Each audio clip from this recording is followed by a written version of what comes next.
Good evening and thanks for watching Local 4 News at 10. I'm James Sears. The Iowa Hawkeyes are fresh off a 33-7 win over Northern Illinois. But football in Iowa City has become more than just about the game on the field. It's also about the young children high above. After the clock runs out on the first quarter, it's time for the wave. All hands are directed toward the children looking out of the windows of the University of Iowa Stead Family Children's Hospital.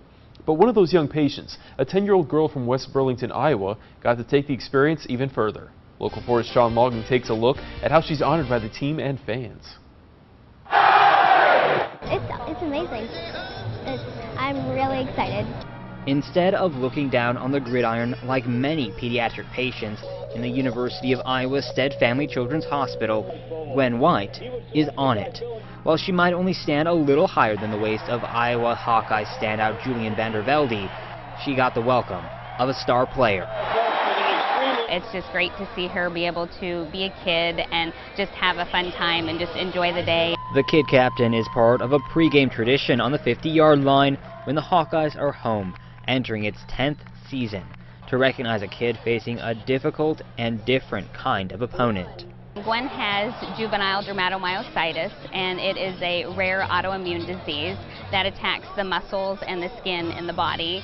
And we found out a little bit over a year ago. Support and encouragement to the kids and their families. It was really scary at first, but now it's just like, well, it's just kind of like normal now. We're like, oh, next month we go up to my infusion. Not the normal her parents say they would like to see, but it's making for a memorable first Hawkeyes game after getting her own victory. The University of Iowa Hospital's already put her into a medical remission, and then to let her have something like that, that's just spoiling her now. I mean, that's amazing. The players to the coaches, all making her feel like part of the team. It just melts your heart to see that, you know, they're here for the kids and just want to support them and give them a good time. But more than a win by the Hawkeyes, Gwen has one part of this game she's not only looking forward to see, the wave, but participate in. Sean Logging, Fox 18 News. Sean, thank you. Gwen White is one of 13 children selected as kid captain, with a new one for each home game. To learn more about them all, you can visit quadcities.com. The kidnapping and murder of Iowa college student Molly Tibbetts, allegedly at the hands of an undocumented immigrant, continues to spark a backlash against Latinos in Iowa. She was stabbed to death by an invader from Mexico. That, a white supremacist robocall calling for violence against Latinos, while a picture of graffiti on Des Moines' South Side reads, "Deport illegals." Joe Henry of the League of United Latin American Citizens says Governor Reynolds is partially to blame for using the term illegal immigration following Tibbetts' death.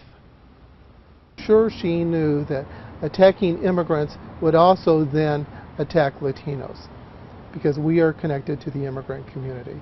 That's just not the case, and I'm sorry that he feels that way. This is not about politics. It's not about targeting them. Reynolds says her statement aligns with what she said for years, and that she does not condone people using Tibbetts' murder for hate. A longtime parade returned to Milan today, bringing the community together this Labor Day weekend. Floats turned out on 4th Street this morning for the new Fall Harvest Celebration Parade. It dates back to 1948, but it had been gone for the past 2 years. Many were happy to see the parade take place this year, especially because the town has recently lost several of its historic events. Joseph has been attending the parade since he was a child and tells us the community really needed this. Actually, it feels pretty good because, you know, it was getting kind of quiet around here, so.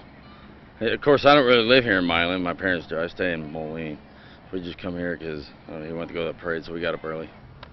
Residents tell us they hope to see other events come back too, like the Milan Fall Festival, which also hasn't been running for the last 2 years. The Rock Island Grand Prix took over the streets of downtown today with the heat races. Check it out.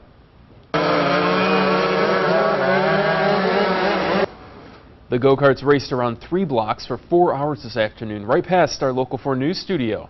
Spectators watched from behind the fences and barriers, enjoying the food and vendors. We found 2 guys who wouldn't miss this event for anything. We're down here for my buddy's wedding, and we decided to come out and catch fresh air and come down and check out the heat races for tonight. I've come every year so far, so I didn't want to miss it this year, so I snuck out and came on down. The finals start tomorrow at 11 and go on until 5, followed by an award ceremony. Priorities, Zane. Yeah, were those guys wearing vests? I couldn't tell. It looks like camel vests, yeah, cool with the ties. fashion right there. Oh, yeah. Perfect dress wear for coming down to watch the Grand Prix. It was good weather as well It outside. Was, yeah.